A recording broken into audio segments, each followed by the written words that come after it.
বর্তমান সময়ের সঙ্গীত শিল্পী তাশরিফ খান কুড়েঘর ব্যান্ডের মাধ্যমে গান দিয়ে লাখো ভক্তের মন জয় করেছেন তিনি। শুধু সঙ্গীত শিল্পী হিসেবেই নয়, সামাজিক বিভিন্ন কর্মকাণ্ডের জন্য তাশরিফ তরুণদের মাঝে জনপ্রিয়। হঠাৎ একটি দুঃসংবাদ আনলেন তাশরিফ। জটিল অসুখের শিকার হয়েছেন এই শিল্পী।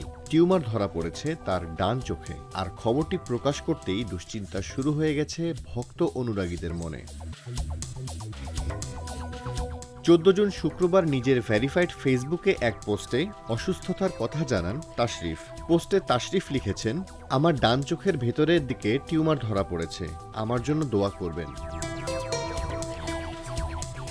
তাশরিফের ফেসবুক পোস্টে একের পর এক কমেন্ট করছেন ভক্তরা। ভক্তদের উদ্দেশ্যে তাশরিফ কমেন্ট বক্সে লিখেছেন, একদম দুশ্চিন্তা করার প্রয়োজন নেই। আপনাদের যে কারো দোয়া কবুল হয়ে গেলে দেখবেন আল্লাহর দয়ায় দ্রুত সুস্থ হয়ে গেছি ইনশাআল্লাহ।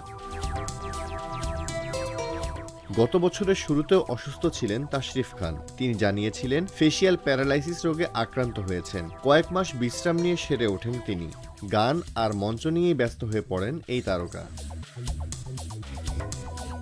তাশরিফের গাওয়া মধ্যবিত্ত গানটি রাতারাতি তাকে শ্রোতাদের কাছে নিয়ে যায়। অল্প সময়ে গানটি 2.5 লাখ বার শেয়ার হয়। গানটিতে মধ্যবিত্তদের মনের কথা ফুটে উঠে এসেছিল। পরবর্তী সময়ে তুমি মানে আমি, ময়নারে, তাই তো আইলাম সাগরে, ব্যাচেলর গানগুলো তাশরিফকে আলোচনায় আনে।